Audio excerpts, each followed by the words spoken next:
আসসালামু আলাইকুম ওয়া রাহমাতুল্লাহি ওয়া বারাকাতুহু। আলহামদুলিল্লাহ, আমরা 2 দিন দীর্ঘ সময় ব্যয় করে আল্লাহর কাছে শুকরিয়া জানাই যে আমরা অনেক নিজেরাই উপকৃত হয়েছি। যেগুলো জানা ছিল আবার অনেকগুলো জানা ছিল না, এগুলো আমরা নিজেরা বাস্তবায়ন যেন করতে পারি। বাচ্চাদের আদব, আখলাক এবং শিক্ষার মান উন্নয়নে দীর্ঘক্ষণ ধরে আলোচনা হয়েছে। এগুলো আমাদের দৈনন্দিন জীবনে আমাদের নিজেদের শিক্ষক হিসেবে প্রয়োজন ছিল।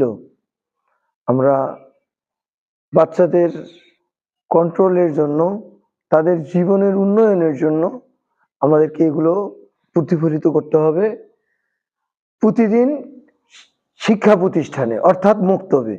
আল্লাহ পাক যেন আমাদেরকে এটাকে বাস্তবায়িত করার তৌফিক দান করেন বলি আল্লাহুম্মা আমিন। আসসালামু আলাইকুম ওয়া রাহমাতুল্লাহ।